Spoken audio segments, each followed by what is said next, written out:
est quand même dans le truc où c'est pas évident que ça le fasse mercredi. Donc non, il y a 40. Ouais. L'objectif pour dimanche soir, c'est d'avoir fait les bâches, les filets et les échafaudages. Et on a une dernière petite incertitude sur la possibilité de mettre la dérive dans le chantier, mais si ça passe, c'est au millimètre près, ce serait vraiment bien. Je pense que c'est bien en effet de toute façon de maintenir entre guillemets un peu la pression et de pas traîner parce qu'en effet, comme tu dis, on a quand même peu d'espoir que ça puisse mettre à l'eau à mon avis avant mercredi fin de journée, quoi.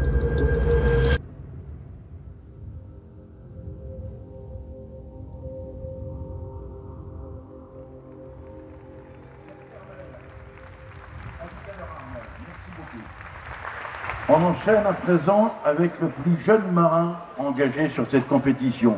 Voici Tom Laperche, mesdames, messieurs, le skipper du Trident, SDR Lazartigue. Tom Laperche. Salut Tom. Les marins qu'on va recevoir ont tous leur bateau ici, mais alors le tien il est où? Que se passe-t-il? Notre trimaran SDR Lazartigue, il est encore à Concarneau. Petite faiblesse de structure à réparer qui nous prend un peu de temps. Okay. Ce qui a été fait depuis fin novembre, après avoir ramené le bateau de la tournée Jack Vabre, c'est assez impressionnant. Et de la qualité de travail qui a été fait et l'énergie surtout qu'il y a eu de tout le monde pour réussir à multiplier les étapes et à être prêt demain pour mettre à l'eau et ensuite pour naviguer vendredi, emmener le bateau à Brest samedi et pouvoir repartir avec tout le monde dimanche matin. Les équipes, elles sont fatiguées, mais il y a aussi une énergie, une adrénaline qui va nous porter sans aucun problème jusqu'au départ et au-delà.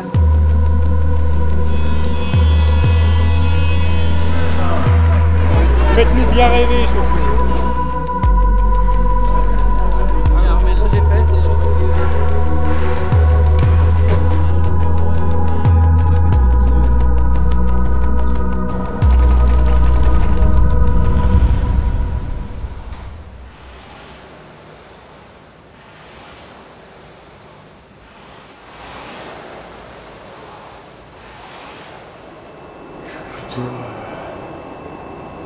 Oui, un peu d'appréhension, un peu d'émotion, mais un peu d'appréhension.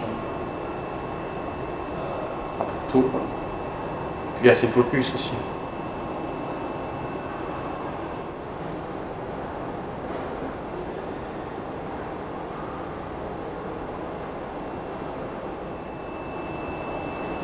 Bon, faut le garder comme un...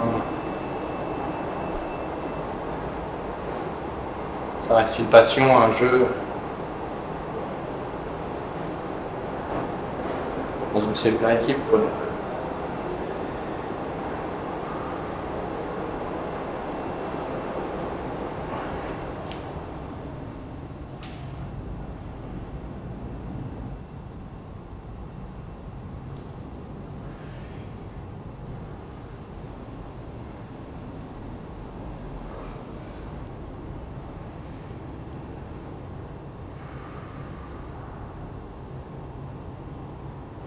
Par contre, le moment où tout le monde va descendre, je vais tout seul, faut pas qu'il y ait des secondes où je perds un peu de pied. Faut que direct je cherche quoi faire.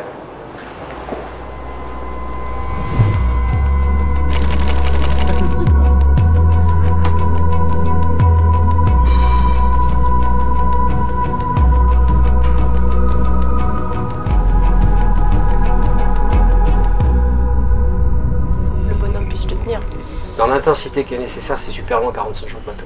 Ouais. Avec l'épée de Damoclès que ça peut s'arrêter dans la demi-seconde qui suit, que tu prends l'air dans la demi-seconde qui suit. Donc toi, on a l'impression quoi. Et oui, tout lui, si tu le regardes faire, tu dis, t'as l'impression qu'il a fait ça depuis 45 ans quoi. Mais il n'a pas fait ça depuis 45 ans. Et l'exercice qu'il va faire, ça a totalement changé. Bonne année! Bonne année! C'est cool de vous voir! Bah, c'est à vous qu'il faut demander ça. Ouais, oui, ça va. L'année a bien commencé sur les chapeaux de roue. On est que le 3, mais j'ai l'impression qu'on est déjà le 3 février. Alors, tout le monde est là. Il manque Greg qui est chez le coiffeur. Sérieux. Et il vient après. Le bateau, on va le mettre tribord à quai. Donc le vent sera traversier.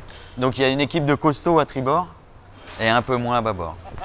Donc ne soyez pas vexés si j'ai mis vos noms à bâbord. si je reprends en détail, donc 18h30, on va dire, à partir de 18h30, on imagine rouler le bateau sur le quai des pétroliers. Sortir mât, baume, voile, comme d'habitude. 19h30, mise en place des élingues. Donc c'est la même équipe que d'habitude. Jean-Marie, Vivien, Emilien. Et 20h, levage du bateau.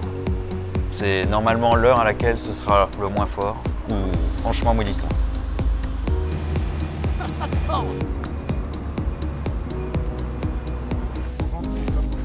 21h, matage. 22h, transfert du bateau au ponton. 22h30, équipement du bateau. Et on imagine que peut-être à 22h30 ou 23h, on aura fini la journée.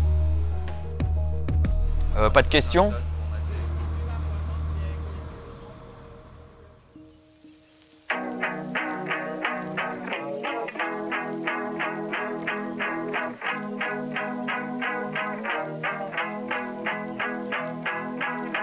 I may be looking, but I'm not looking to settle down.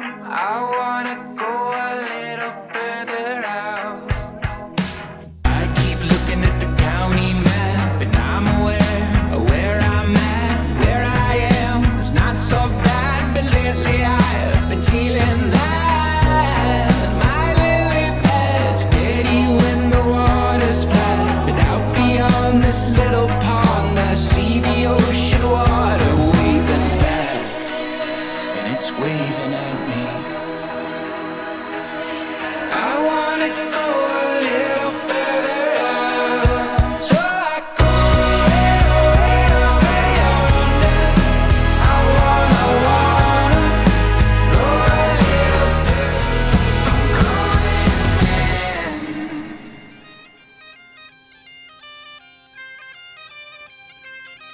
C'est pas une préparation idéale, évidemment, on aurait préféré faire différemment. Mais au final, peut-être qu'il y a un petit côté positif là-dessus, c'est que lui, il est déjà en course depuis plusieurs semaines.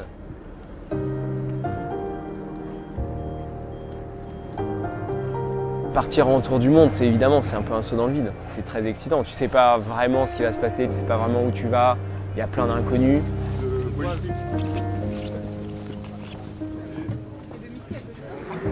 C'est quoi les émotions là, quand on s'embarque pour son premier tour du monde en solitaire? Bon, c'est hyper fort, il y a un peu de tout. Il y a de l'appréhension, il y a aussi beaucoup de bonheur d'être là, parce que c'est un truc que j'ai en moi, ou en tout cas auquel j'ai rêvé de naviguer sur ces grands bateaux de course, et déjà d'être là avec un petit trimaran réserve l'Antarctique, c'est déjà merveilleux.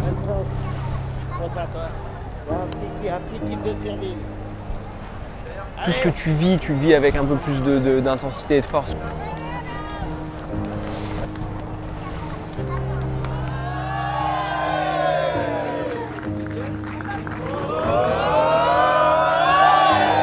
Et l'équipe qui est autour de ce trimaran SVR l'Antarctique, elle est merveilleuse. L'ambiance dans laquelle j'ai évolué, j'ai appris de tout le monde, c'est vraiment génial. Et puis maintenant, envie d'être au meilleur niveau de ce que je sais faire dans les heures qui viennent au moins, et puis après sur les jours et à l'échelle du tour du monde. 5 minutes, je peux te dire au revoir. Moi c'est Charles. Bravo d'être là. Il y a Muslovien, Gabriel aussi. Voilà, quand je le regarde dans les yeux, je vois bien qu'il fait un truc qu'il a vraiment au fond de lui. Il vit un truc très très fort et je trouve ça génial. T'es bon. T'en feras tellement des tours du monde, mon gars. Je sais pas. Eh, mais si. Et je vais à chacun d'entre eux. Allez, on voyage. Oui, ça va être bien. En 40 jours. Un peu plus. Un peu plus, je crois. Ça va être bien. Ça va être soleil. Bon bah chapeau, hein. Tout est prêt, on est parti, on largue sa marre et on y va. Let's go.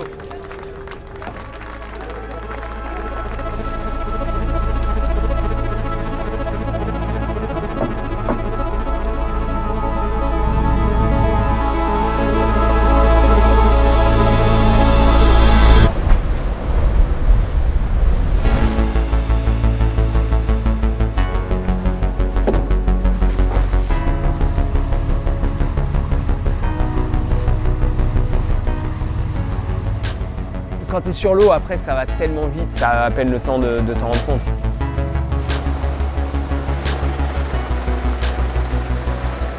Là, dans sa tête, ça doit bouger pas mal. Tu sais que tu pars loin, tu sais que tu pars longtemps. D'un point de vue sportif, d'un point de vue technique, il y a plein de choses à penser. C'est saut des beaux qui peut, mais pour l'instant c'est pas mal. Allez, on déroule tranquille. Donc c'est très très intense. Ok les gars, faut qu'on saute dans moins de 2 minutes. Et tu dis au revoir à l'équipe et l'équipe elle saute et puis bah, tu te retrouves tout seul sur le bateau. Ça c'est une espèce de montée d'adrénaline qui est géniale.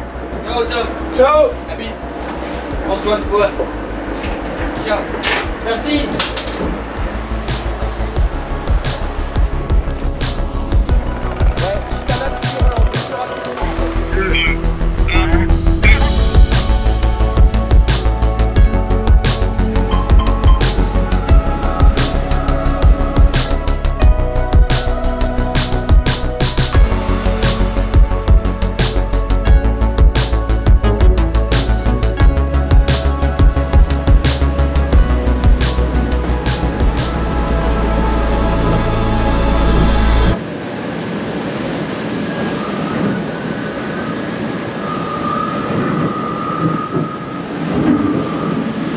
Sacré départ, énormément d'émotions de partir pour un tour du monde. Super heureux de partir avec ce beau bateau et de recevoir même quelques images où on a réussi à bien voler la Peruescent, c'est vraiment génial.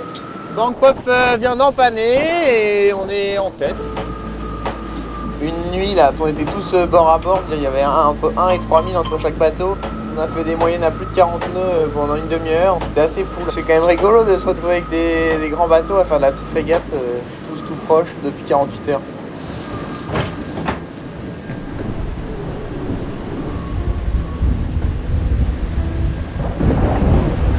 Alors on arrive dans le fond là, on traverse des vagues, là, c'est un peu impressionnant. On va vite.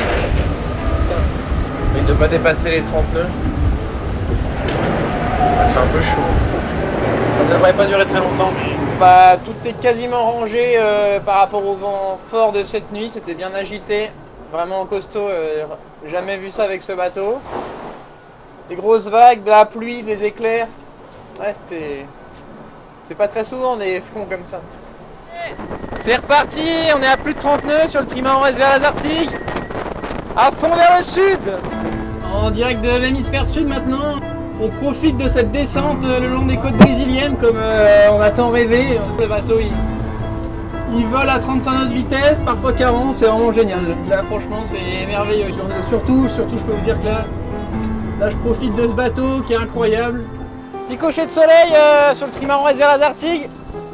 Bientôt ça sera différent. Ça se passe bien, c'est bien là. C'est beau, regardez. Donc là, je vais faire un truc. Mesdames et messieurs, on va aller vérifier que le bras est en pleine forme. Bouton vert. Starting e-poach. Alors regardez la notice. Olympus. C'est un joli nom ça. Ça. 50, 54. Donc là, on arrive là.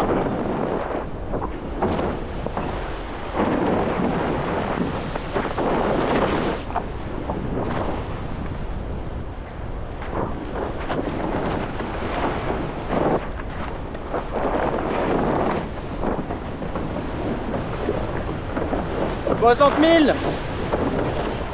60 mm, on l'a pas. Oh là là.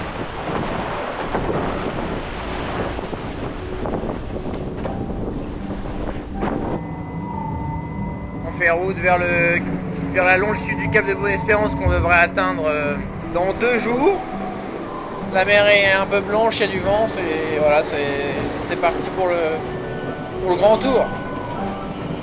Assez impressionnant de faire des empannages, se prendre des grains, il y a du boulot sur ces bateaux, mais ça se passe bien. C'est sûr que ça va vite, il faut être un peu concentré ou à l'écoute du bateau pour éviter la sortie de route. Et c'est ce qu'on vient chercher, hein, c'est ces conditions de portant, Finalement, faire du portant dans 30 nœuds de vent en multicoque dans ces endroits-là, si t'aimes la voile, t'as forcément envie de venir tester ça.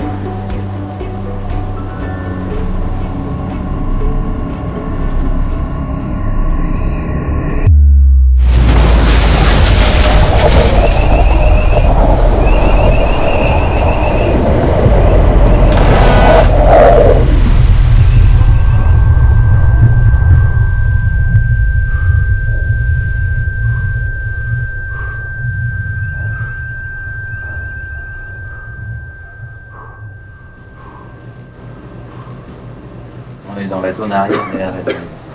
C'est Germain qui parle. Oh putain, enculé. C'est la dérive, faut voir. Ouais, ça c'est la dérive. Ça fait une dormeur de ouf. Attends, mais c'est pété en arrière. Ça a pété quand ça a traversé le bateau, ça. Je m'en rends pas compte.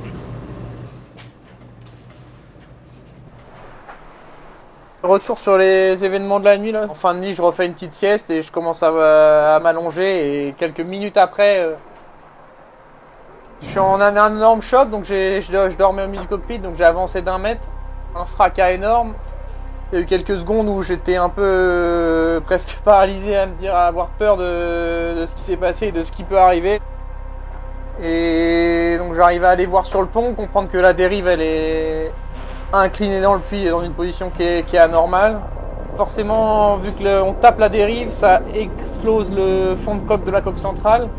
Du coup, il y a énormément d'eau qui rentre dans la coque centrale en une fraction de seconde. Tu as toutes les alarmes qui sonnent et c'est difficile de savoir jusqu'où il y a de l'eau et qu'est-ce qui est atteint ou pas.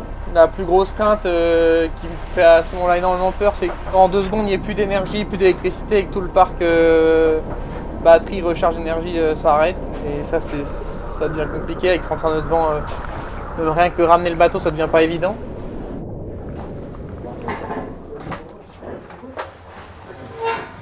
On peut peut-être commencer par les faits, en sachant que donc, vous avez tous compris, on a tapé quelque chose assez fort au niveau de la dérive. Tom, il va bien, en tout cas physiquement, il s'est pas fait mal, etc. Forcément, il est un peu dégoûté, ce qui est tout à fait normal, comme nous tous. Donc ça fait chier, c'est con, mais on n'a pas non plus à rougir de ce qui s'est passé depuis 6 semaines et de ce que Tom a fait sur l'eau là ces 10 derniers jours. Ouais, mais la dérive, elle a reculé à l'arrière du puits de dérive, donc elle est venue découper le fond de coque à l'arrière du puits de dérive. Pour le moment, il arrive lundi, en sachant que lundi, il y a du vent fort de sud-est au cap. Voilà, qu'est-ce qu'on veut dire d'autre Partant de là, il y a plusieurs options.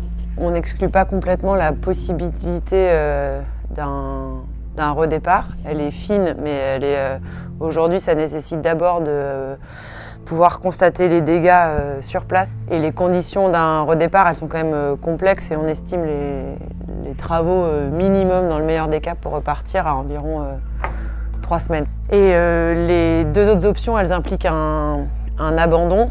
La première des options, c'est de tenter de ramener le bateau par la mer en convoyage. Je comprends que c'est plus ou moins des travaux un peu plus simples, mais qui sont quand même très conséquents, de minimum 2 semaines aussi sur place. Et la dernière option, c'est de remettre le bateau sur un cargo. L'objectif, ça va être de faire accoster le bateau au Cap Lundi et de sortir le bateau au plus vite. Pour ça, l'idée, c'est de constituer une équipe qui parte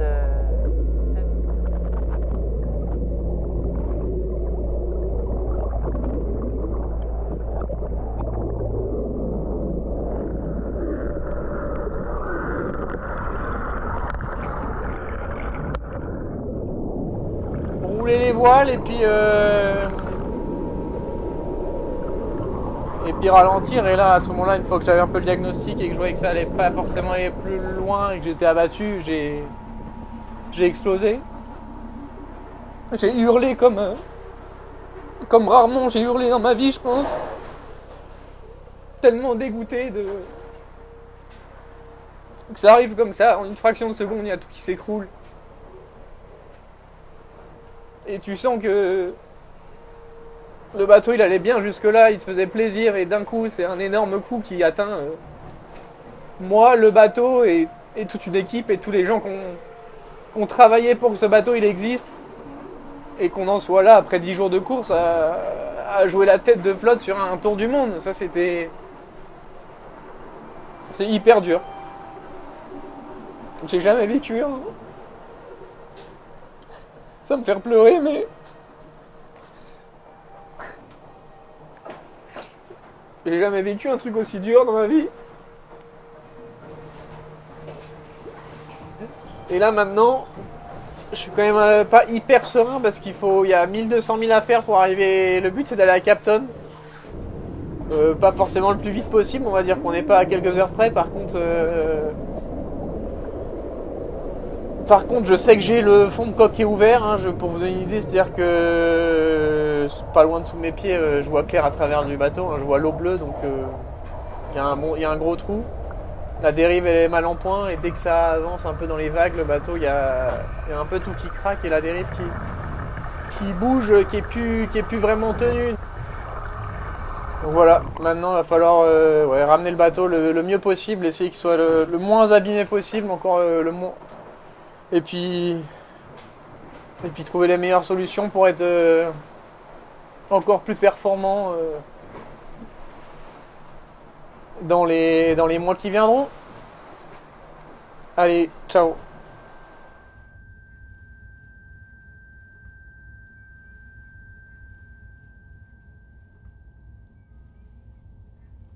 Il y a quelque chose qui est une incertitude, c'est la capacité de Tom à rallier le cap en sécurité. Et on va essayer peut-être de regarder pour voir quelles seraient les options de remorquage si jamais la situation se dégénérait. Ok, bah nous du coup on a organisé ce qu'on pouvait, ce qu'on imaginait devoir prendre pour la sortie d'eau. La question se pose, c'est de savoir comment on amène les choses. On a sorti les caisses aviation, les deux. Allô? Ouais. Oui. Ouais, vous m'entendez? Très bien. J'ai eu d'autres infos entre-temps. Alors, les appareaux de manutention, les berres et tout ça, on n'a finalement pas besoin de prendre un avion cargo. Donc, on peut envisager de partir sur un vol Air France qui part de Charles de Gaulle le 23. Donc, ça voudrait dire qu'à partir de mercredi soir, tout ça est là-bas, ce qui est quand même assez rapide. C'est difficile pour tout le monde, c'est la dure loi de notre sport et ces aléas incompressibles. Ok, et ben action.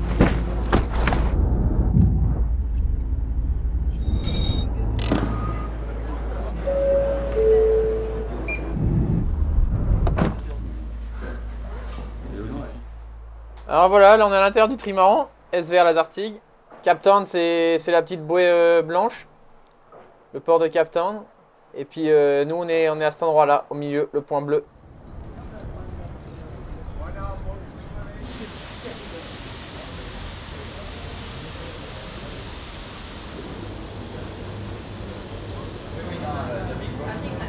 Vous avez un camion? C'était incroyable. Ça, c'était vraiment un plaisir de voir. Oui. Heureux à bord et tout. Le bateau qui allait vite. Oui, oui. Et maintenant, Et à vide. Oui, Et à vide. Et à vide. Let's go.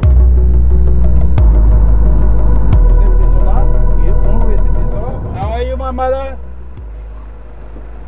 Air France, where is it, huh? Air France cargo. Air France. Yes, sir. Air France cargo. Cargo, where are they, huh? The next one, huh? Oh, next one, huh? Okay, thanks, sir. Okay. 4731. Did you send the email today or Is it it- came in when yesterday? Yes. Air France yesterday. Yeah.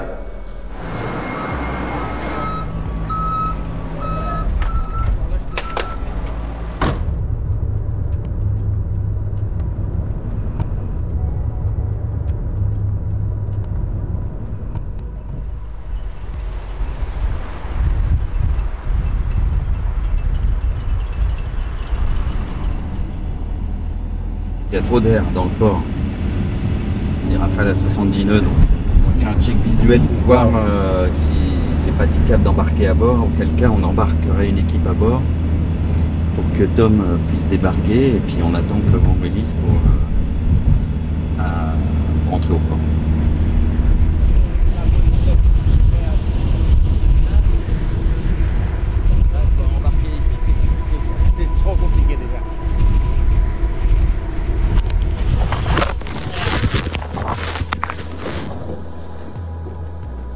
Islande.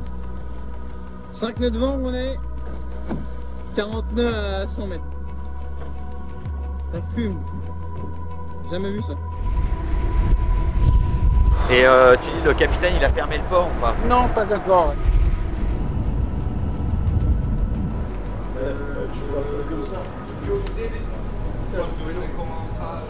Il est sous le relief de la côte et il y a des moments d'accélération et de molle. Ah non mais c'est ça, ce n'est pas possible de faire quoi que ce soit en sécurité. Là tu te fais exploser. Non, non, non, ça fume. Dans le port ça fume. Non, non. On est un peu impuissant pour lui. Bon, qu'est-ce qu'on lui dit? Mets-toi à sa place, c'est relou.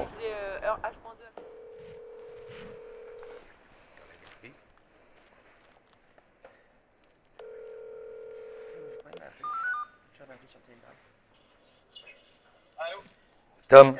C'est Cécile, Fredo, Antoine là. Nous, on a beaucoup de mal à imaginer un débarquement là parce qu'il y a trop de mer. Ah ouais, je suis bien là. Ouais, non, t'es pas bien justement, non? Écoute, ça doit mollir d'ici 1 heure, on va essayer, mais voilà, on fait le maximum quoi. Ouais, bah dites quand vous pouvez sortir du port. Ouais, on tient au jus, dès qu'on peut, on y va. À toutes. À toutes. À toutes. Tu étais là avec oui, moi. oui, je lui ai dit que là, pour l'instant, on peut Tu pas. étais avec moi, je ne mens pas. Non, non, non. Vous avez vu les conditions, c'est pas correct, et on va mettre en danger. Et le Zodiac, et le bateau, et les Zodiac, équipes. le bateau Non, non. et l'équipage. Hein. Ça, je ne prends pas cette décision. Ah, je ne peux pas le prendre.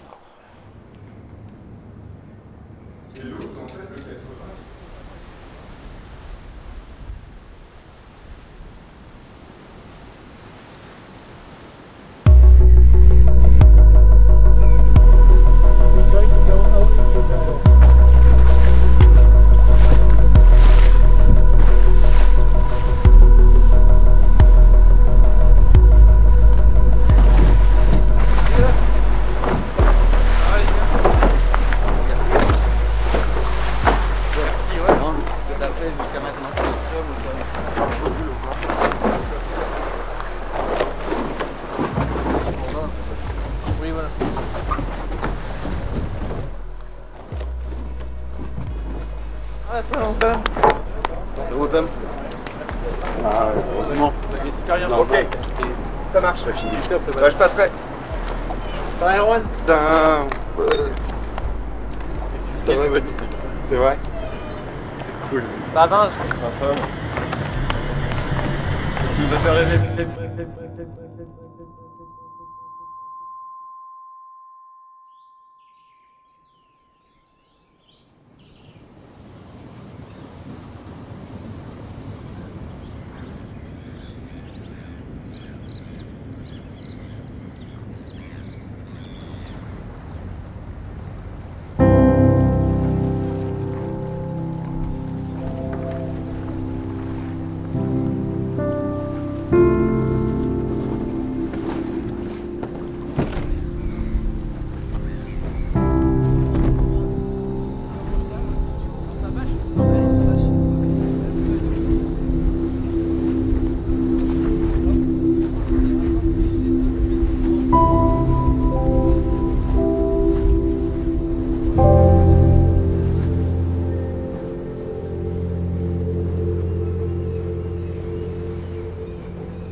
Sans détail, à moins qu'il y en ait des détails à rajouter, le safran et la dérive sortis du bateau, le mât est prêt à démater ce soir, la baume démontée pareil, on démonte la voile qu'on met sur le filet à tribord. Et puis ce matin il y a une réunion avec les autorités portuaires pour justement toute la logistique de stockage du bateau à terre.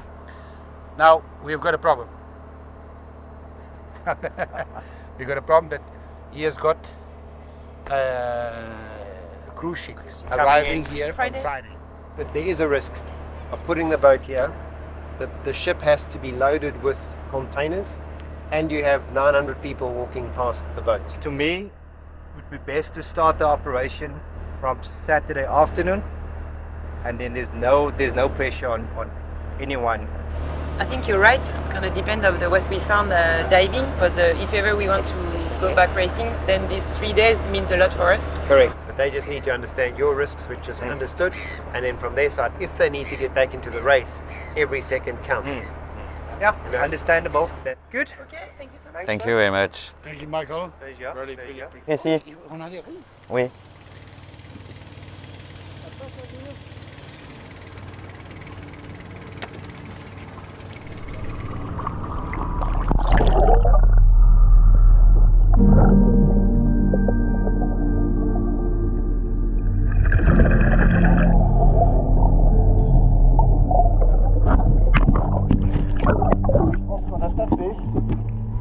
L'emporteur à tribord, ça va twister comme ça, ça va tout arracher, ça va twister la dérive. Et tiens, je vais te filer ça, tu me dis si t'as assez, en attendant je vais sortir la dérive. Je passe ma tête dans le trou derrière.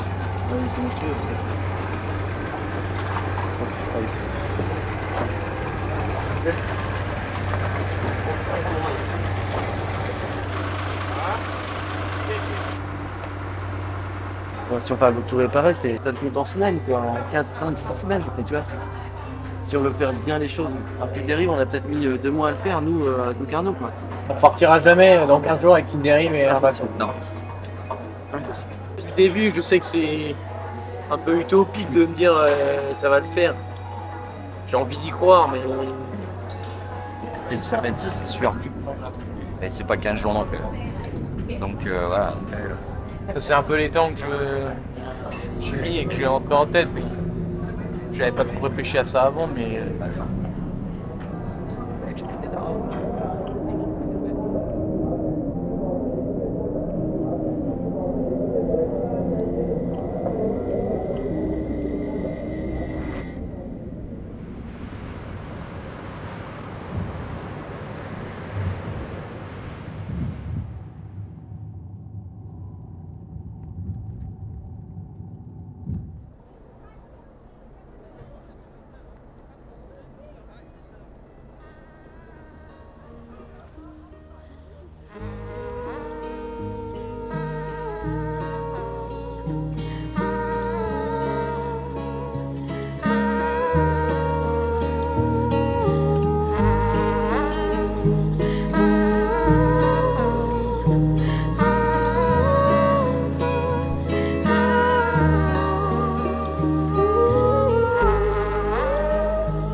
Je sais pas si François, là tu revois mon écran, qui est un peu le résumé des différentes options, enfin selon les critères un peu qu'on s'est dit depuis le début. A priori, le convoyage te permet d'arriver globalement une semaine plus tôt que le cargo, mais par contre avec une dose d'incertitude qui est plus forte que pour le cargo. Équivalent CO2, Emilia. Ouais, équivalent CO2, donc assez contre-intuitif, tu vois les chiffres qui sont affichés. Mais à prendre avec des très grosses pincettes pour la partie cargo, parce que l'estimatif du cargo est très compliqué à faire.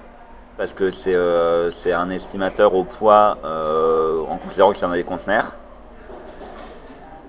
Et après, j'ai essayé de regarder le cargo qu'on avait. S'il est plein, on est à 2 tonnes. S'il est vide, on est à 800 tonnes. Donc ça change vraiment la donne. Ok, donc il y a quand même une grosse info de mon côté qui est de savoir quel est le chargement autre de ce bateau. Et que aujourd'hui, le call serait plutôt de favoriser le cargo. Et on se donne 1 ou 2 heures pour affiner cette partie équivalent CO2. Merci. Bon.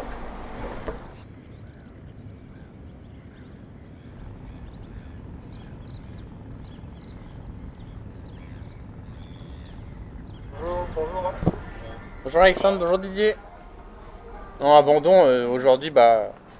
Non, ce qu'on s'était dit Didier, là-dessus, on n'a pas changé d'avis et la complexité ici et tout vont plutôt dans ce sens-là et voilà, on se fera le... je dis après, il faudra le communiquer, là, mais en tout cas dans notre tête, dans ma tête c'est clair, c'est dur mais c'est clair.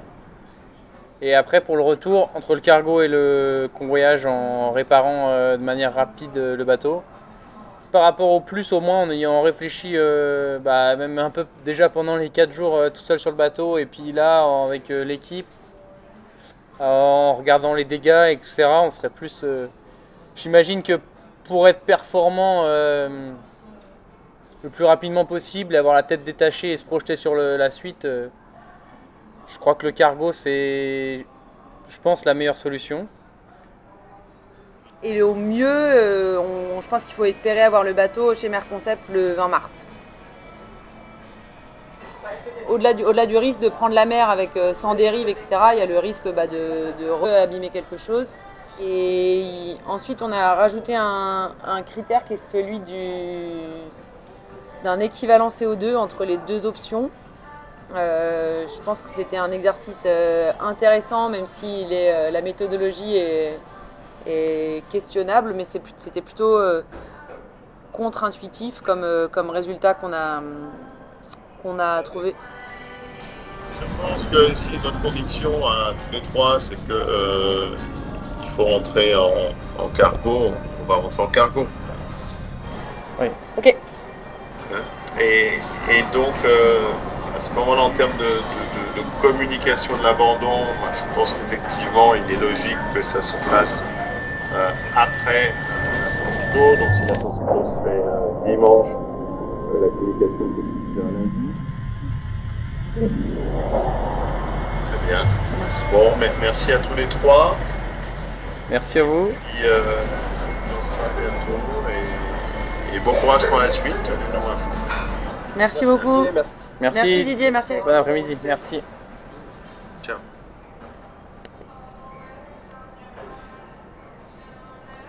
Bon.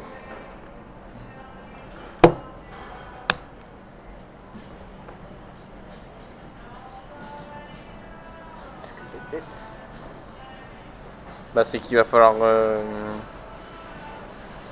Parce que ça nous coûte cher l'histoire, quoi.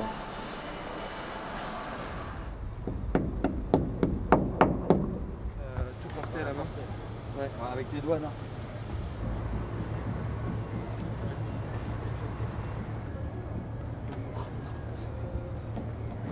Ok, pas mal comme ça.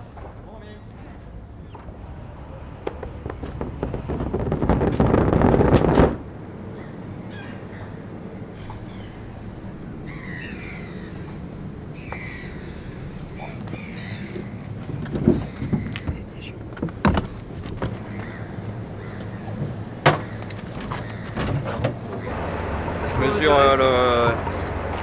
l'emplacement des berres sous le bateau pour encombrer, pour optimiser l'encombrement du quai. C'est tricky. Parce que le quai fait 24 mètres et on fait 23 mètres de large. C'est vraiment... ça passe. Faut être un peu précis, quoi. Comme d'habitude. Un mille est un mille. Le cul du bateau, il sera là. Sur la ligne jaune.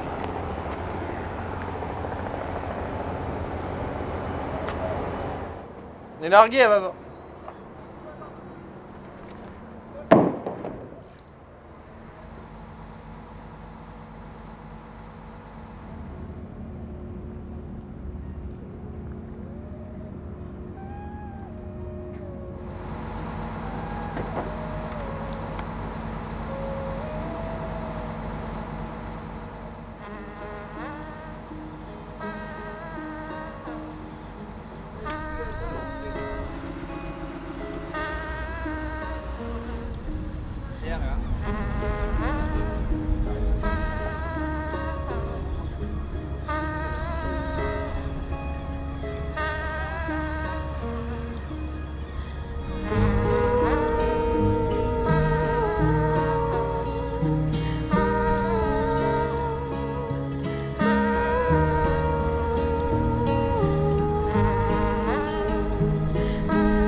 Moi, ce que je retiens de ces 12 ou 13 premières journées de mer, c'est l'incroyable joie de vivre et la chance que tu mesurais d'être à bord de ce magnifique trimaran.